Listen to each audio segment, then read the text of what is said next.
Hello, sorry in advance, but some of my sources are a bit old, but I found they are more effective in communicating what I'm trying to say, better than newer sources. My presentation will be justifying the scientific theory of both localized and distributed memory storage, explaining where memories are stored in the brain. The underlying principle is memory formation and consolidation are specialized to regions of the brain, i.e. the limbic system in the brain is responsible for emotion and memory, resulting in localized memory storage. The other part of the theory being memories are distributed as well. For example, in the case of Henry Molaison, the removal of the hippocampus didn't result in the loss of all episodic memories, but rather newer episodic memories of the past 11 years. This means over time, memories were distributed and stored in other areas of the cortex of the brain. As shown in Cheever and Gallagher's experiment involving observing the neural activity in the brain of rats regarding goal-driven behavior, in which it is shown that multiple regions of the brain, such as the orbital frontal cortex and basolateral amygdala, were responsible for localized brain activity and distributed memory storage. Then finally, the experiment conducted in a multitude of scientists regarding the brain-abundant MIR124 strand of miRNA, once again showing gene expression and the consolidation of short-term to long-term memory is managed by spatiotemporal regulation. Of course, we can't talk about memory storage without the influence of Henry Molaison, otherwise known as HM. When he was younger, HM cracked his skull which resulted in him suffering multiple seizures. In 1953, at the age of 27, HM underwent surgery to remove his hippocampus, which at the time was thought to be only associated with emotion. After surgery, it seemed fine, but his memory, specifically from the last 11 years, was gone. However, he could still perform simple tasks such as speaking, writing, mathematical equations, walking, etc. But after doing these tasks, he could not remember doing them. This extreme scenario supports memory storage as both localized and distributed, as without the hippocampus, HM could not create new episodic memories, revealing the specific brain functions certain regions of the brain have. In addition to that, HM could recall memories from when he was 16 years old or younger, which tells us that episodic memories or memories as a whole are not stored in the same spot permanently, suggesting that memories are distributed over time throughout the relevant or nearby regions of the cortex of the brain. After returning home, Brenda Wilner, a PhD student, was sent over to observe HM. She conducted tests and found HM could remember long enough to finish his sentence, memorize numbers for up to 15 minutes, but will forget the test took place not even 5 minutes after the test. This illustration on the left, provided by Ted, shows a revolutionary task Wilner asked HM to do. HM was asked to draw a star within the lines of two other stars, with nothing but a pencil and the reflection in the mirror to guide him.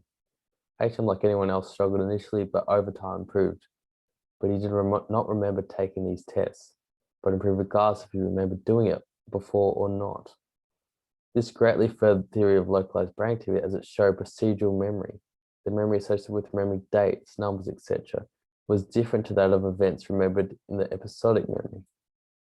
This disproved previously believed notions of monolithic storage of memory throughout the brain, forwarding notions of specialized brain regions and localized memory storage.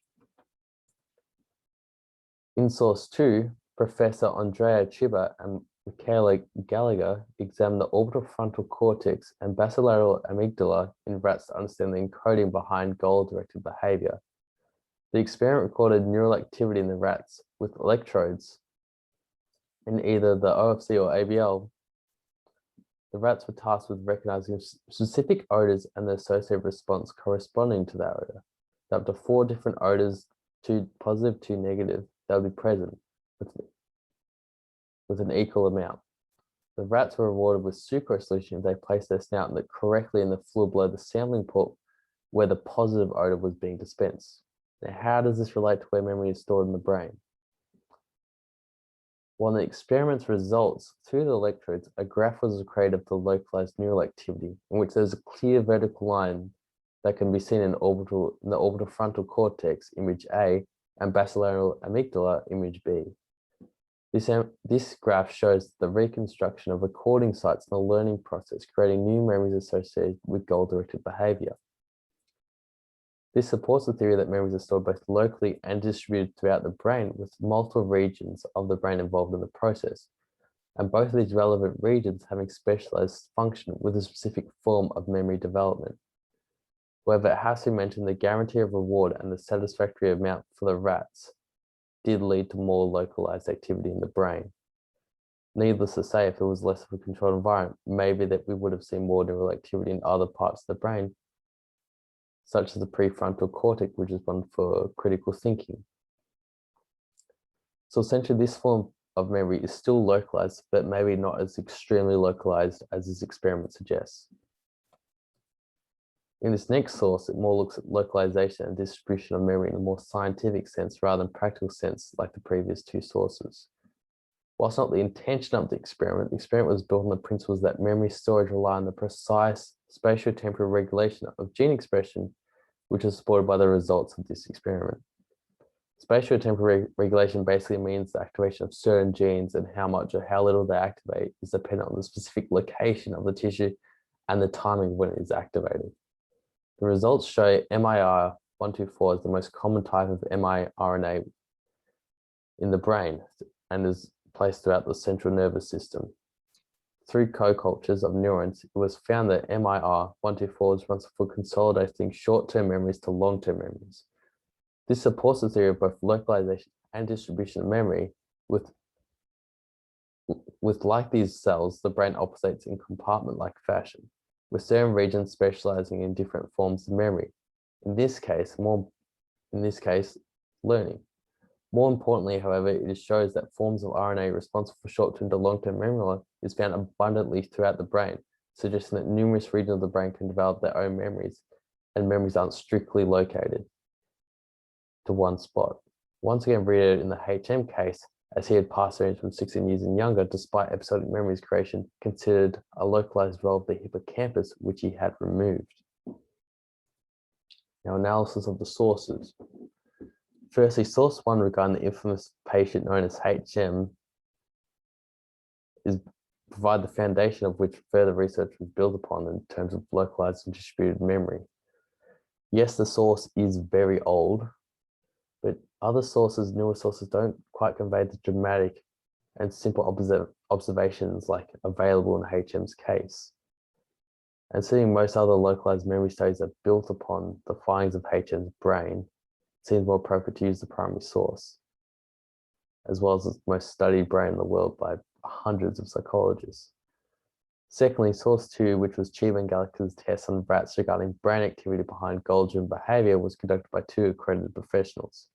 However, despite the test's impressive results supporting localized memory development and storage, the rigid test style and absolute factors made strict neural activity almost expected, as the rats with their simple minds, not with the capabilities of the human mind, wouldn't think much outside of the reward and what it gets from. In the real world, in the human brain, the electrodes could pick up far less extreme localized neural activity.